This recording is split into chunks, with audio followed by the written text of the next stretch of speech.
Hello! I thought I'd review the new Flextail 5R mattress and compare it against the Exped 5R because, as you can see, these are very similar mattresses. This is more a budget option, this is a lot more expensive. And just to throw a curveball into the mix as well, I've got the Thermarest Neoair XLite. This is the women's version, so it's also similarly rated in terms of its R value. I've had this mat quite a long time, as you can see, it's not in the best of nick. So why did I end up buying a new one, you might ask? Because this is supposed to be one of the best mats that you can buy. Which one would I buy if I was buying these again, if I was looking for a new sleeping pad? Right, let's jump into it and I'll let you know. So first of all, let's have a look at the Flextail R5. So this has got an R value rating of 5.6 and it's got 7 layers of insulation. It doesn't say on the website what the insulation is, but looking at the picture, which I'll put on screen, it looks like it's layers of like the foil stuff and some thin material. And as you might be able to tell, the outer 2 baffles don't have the insulation, it's just in the middle, which is fine to be honest, because you don't need it at the sides. And at 5.6 R value, it should be good enough to see you all through winter, especially in the UK. Size wise, this is 65 centimetres by 183 centimetres, which is pretty standard for a regular wide mattress. And thickness wise, it's 10 centimetres thick. I've slept on this mattress a couple of times now and I've got to say it is really comfortable. So if you're a side sleeper or a back sleeper or front, I think you're going to find this mattress really comfortable. So I highly rate that in terms of its comfort. It's got a 2-way valve system, as you can see, so it's got an in and then underneath that is an out valve. I will say when I pulled the tiny pump out, it pulled that as well, so do be careful. Retail wise, the cheapest price I've seen this on at the moment is an absolute bargain. AliExpress, 65 quid. So grab it whilst you can, because for 65 quid, you are not going to find a better mattress. I promise you that. And I'm not saying that because Flextail are sponsoring me. 65 quid for a winter rated sleeping pad that's, you know, pretty lightweight and really comfortable is an absolute steal. So next up we've got the Exped. So this is the 5R. It says on their website that this is 4.6 R value, but most people will tell you if you look online that actually it sleeps a lot warmer than that. And definitely I've had it up the top of the mountain on snow, -10, and it was really warm. So yeah, I definitely rate this mattress. It's 20D nylon, the material, so that's quite nice and strong. But if you look at the material on this, it's got marks on it because it's on the wet grass, but you can't see through that. It's quite nice thick material, yeah? You might not be able to tell so well on the video, but you can see through this. It's, you know, there's a slight sort of transparency to it, and that's what makes me think that this is not as thick a material. But as I said, Flextail don't put the how thick the material is on their website. I'm going to guess it's probably about a 15D. Insulation wise, it's got like a material that's inside it, a synthetic material that gives it its insulation, and that's why I think it is particularly effective, because of that material rather than relying on the foil. Again, same baffle design as the Flextail and same measurements according to the website, 65 by 183 centimetres. Difference in weight though, this is about 585 grams, so it's about 100 grams lighter than the Flextail. You should be able to see that actually the Flextail is wider than the Exped. So if you're a larger person and you want that extra width, the Flextail is probably the one to go for. Height wise as well, I just noticed, hang on. Height wise as well, the Flextail has just got an extra maybe 5 centimetres on this one. And just to show you, I'm not cheating. So they're together there at the side. but you can clearly see there's an extra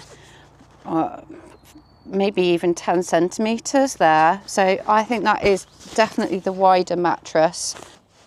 Price wise on the internet, I've seen this, the cheapest price is about 150 quid. So it is considerably more expensive than the Flextail. Oh yes, why you're considerably richer than you. And finally, let's just take a quick look at the Thermarest. So as you can see, the baffle structure on this is actually horizontal, and that's why I don't use this mattress anymore, because it annoyed the hell out of me that I had a really uncomfortable sleep. A lot of people say that it's a really comfortable mattress, but I've had this for at least a couple of years and I rarely sleep well on it, whereas the Flextail, the Exped, I sleep all through the night. I'm dead comfy. It's like being in my own bed. This, not so much. And so even on a long distance hike where this is considerably lighter, I chose to take my other mattress. So yeah, that's why I don't recommend the Thermarest. It is a personal thing, I know, but yeah, tried and tested, that is not as comfortable as the Exped or the Flextail. Apart from the horizontal baffles, I think the other reason that I don't find this that comfortable is because it's quite thin. So this is the women's version, so it's a little bit shorter. It's supposed to be a bit wider around the hip area for women. But I always found like I was kind of feeling like I was falling off it every time I rolled over. And often I'd end up with my feet or my arms on the cold ground. So I think that was another reason I found that this wasn't as comfortable. Morning. So didn't sleep too well last night. I hate the Thermarest. It just is not comfortable. I was just tossing and turning all night. Yeah, I just felt like I was going to fall off it, to be honest. Weight wise, this is 340 grams. It's one of the lightest weight mattresses. It's not the lightest, but it is a very lightweight mattress. So if that is your main consideration, then it is a good option. Temperature rating on this mattress is 5.4 R value, and I will tell you that is a total lie. The insulation in this is the foil layers, and I've had this with the Exped up the top of the mountain at -10, and this was considerably colder than the Exped. So yeah, I do not trust that R value rating whatsoever, and it just goes to show that the Exped definitely does sleep warmer than it states. So price wise on this mattress, it is 150 quid on the internet, so it's definitely not a cheap mattress. If being lightweight is your main consideration, if you're using it during summer, yeah, okay, I'd recommend it. But otherwise, there is a big reason why I got rid of this mattress, because it's cold and it's uncomfortable. Might be the unpopular opinion. I'm probably going to get some backlash in the comments because people are going to go, oh, I love this mattress, it's great. I do not rate it. I'm sorry, I really don't. So all three of these mats come with little inflation bags. I haven't tried the different inflation bags. I used to use it on my Thermarest and I just find them really, really annoying. Much better are the little pumps from Flextail. So I've been very lucky. Thank you very much to Flextail, who sent me the new Zero pump, which is the world's smallest pump. I have to say it's very impressive. I've also got the old original Flextail X2, which has got the light with it. So this one will inflate and deflate and is very small and lightweight. Obviously this one's bigger, but I do love the light on it. So that does come with me on most camping trips because it provides a very nice light in the tent. So the mini pump is 1.2 ounces, whereas this old one is 3.5 ounces. So there's quite a bit of weight difference between them. So this has got 2.5 kPa pressure, whereas that's got 4. So that has got more pressure. So it should blow up the mats quickest. We're going to do a little test. So on the right, we have the Flextail R5, and on the left, we've got the Exped R5. So we're going to see which one inflates quickest. Because I haven't got the right adapter with me for this, I have to hold it. So I'm going to have to start this one first and then that one. Okay, contenders, are you ready?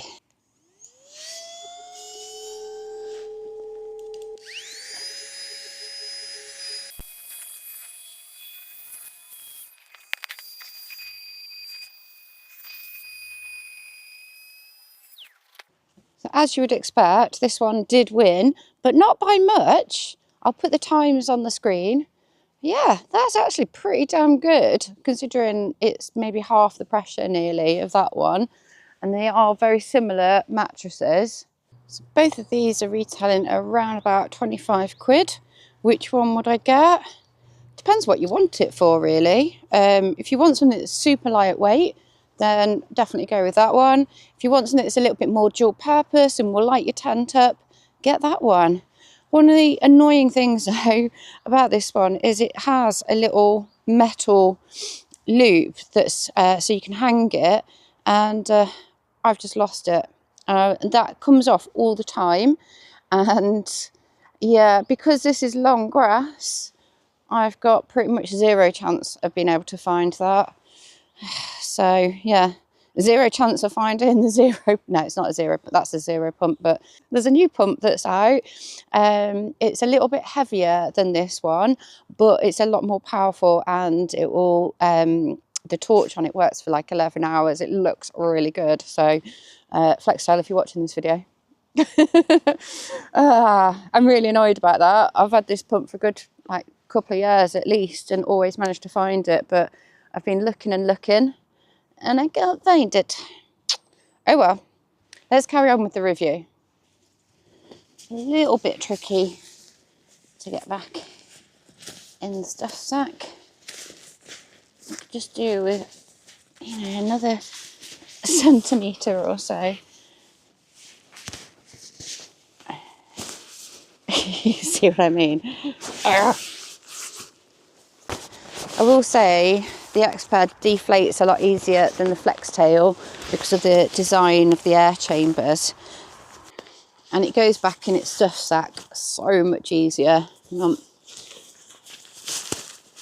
which makes a big difference, especially when you've got cold fingers as well. You know, if you're taking these out for winter, you want something that's going to be easy to pack away.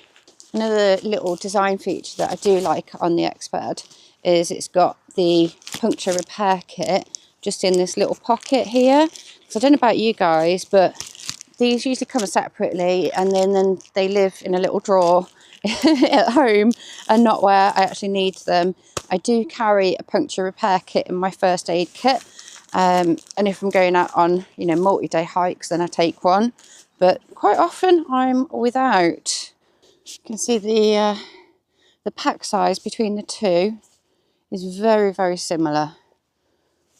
Very similar. So the Exped is slightly smaller, but it's marginal. And then you've got the Thermarest, which is quite a lot smaller, so that's about half the size. So all things considered, which one would I recommend? Well, I've got to say, it's going to be the Flextail. And that's not because Flextail is sponsoring me, I promise you.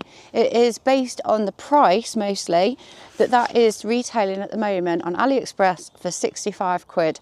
And that is 150 quid. And yet they are almost identical mattresses. Which one would I take with me if I'm going up a mountain? I'm probably still going to go with my Exped because I do love this mattress and it's tried and tested, and I think it's more durable. The valves are better and the material is better. But if I was to recommend a mattress to you at the moment, if your budget is a main consideration, I'd go with the Flextail because ultimately it's going to do the same job. Just be aware that the material, I don't think, is as thick as that one. Flextail don't put it on their website. So I hope you liked this video. I hope you found it useful and interesting. If you do like it, don't forget, hit that subscribe button, hit the like button, and let me know what you think in the comments, and if you've got another mattress that you would recommend. Personally, if I was going to recommend another mattress, I'd be looking at the Cedar Summit range because they are incredibly comfortable, and I've got a few friends with them who absolutely love those mattresses. But yeah, please feel free to put in the comments any mattresses that you would recommend.